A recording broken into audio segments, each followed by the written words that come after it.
10 दिनों से अमेरिका लगातार इस पैटर्न को दोहरा रहा है, लेकिन अब डोनाल्ड ट्रंप पूर्ण युद्ध की तैयारी में है।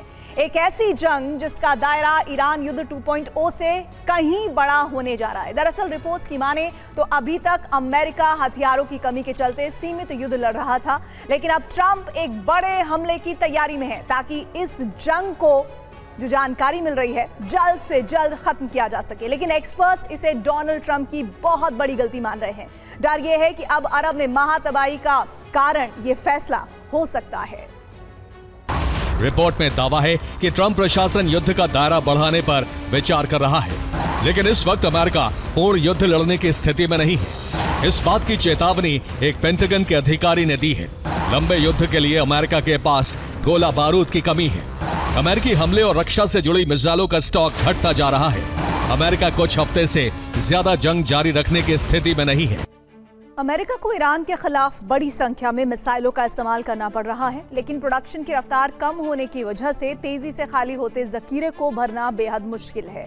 जंग शुरू होने से पहले अमेरिका के पास करीब 3000 टमाहॉक मिसाइलें थीं, लेकिन अब करीब 2000 मिसाइलें ही बची हैं। इस एक मिसाइल की कीमत $26 लाख के आसपास है। टमाहॉक के खाली होते जखीरे को भरने में करीब 3 साल 11 महीने का वक्त लग सकता है, और इसी तरह युद्ध शुरू होने से पहले अमेरिका के पास 4000 JASSM मिसाइलें थीं, लेकिन अब महज 2800 मिसाइलें ही बची हैं। इस एक मिसाइल की कीमत $26 लाख के आसपास है। इसके स्टॉक को पूरा करने में 4 साल का वक्त लग सकता है। अमेरिका के पास PRSM मिसाइलें पहले से ही कम थी और इसके पास अब महज 90 मिसाइलें बची हैं, लेकिन अब महज 20 मिसाइलों का स्टॉक ही बच पाया है। इस एक मिसाइल की कीमत करीब $16 लाख है। PRSM के जखीरे को भरने में 3 साल 10 महीने का वक्त लग सकता है।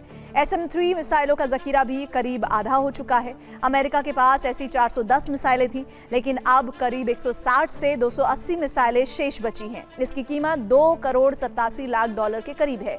इसके स्टॉक को पूरा करने में 5 साल से ज्यादा का वक्त लग सकता है। थर्ड इंटरसेप्ट की बात की जाए तो अमेरिका के पास 360 थर्ड के इंटरसेप्टर्स थे, लेकिन अब 70 से 170 ही बचे हैं और इसे पूरा करने में 4 साल 5 महीने का वक्त लग सकता है। पैट्रियट के इंटरसेप्टर का स्टॉक भी तेजी से खत्म हो रहा है। अमेरिका के पास जंग शुरू होने से पहले 2330 इंटरसेप्टर थे, लेकिन अब महज 900 से 1200 इंटरसेप्टर बचे हैं।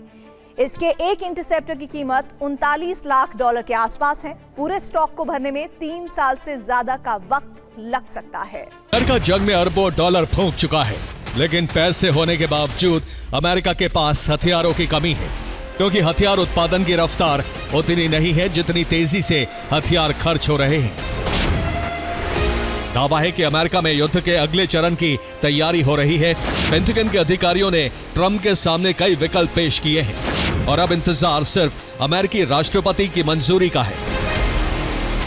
मार्च में ऑपरेशन के दौरान पश्चिम एशिया में 94 रिफ्यूलिंग एयरक्राफ्ट मौजूद थे, जिनकी संख्या बाद में घटकर 40 पहुंच गई, लेकिन बीते एक हफ्ते से ये संख्या बढ़ती जा रही है।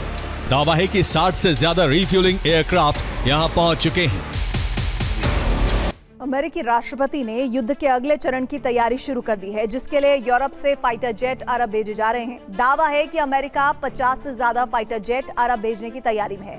ब्रिटेन के लेकिन हीथ एयरबेस से 15 F-35 फाइटर जेट भेजे जा सकते हैं। साथ ही 12 F-15 फाइटर जेट भी अमेरिका भेज सकता है। इसके अलावा अमेरिका इटली के एवियानो एयरबेस से भी फाइटर जेट अरब भेजने वाला है। यहां से करीब 12 F-16 फाइटर जेट भेजे जा सकते हैं। अगले कुछ घंटों में जर्मनी के स्पंगडाल लेम एयरबेस से वही संख्या में बहुत बड़ी तादाद में फाइटर जेट अरब के लिए रवाना हो सकते हैं। यहां से करीब 12 F-16 फाइटर जेट और 6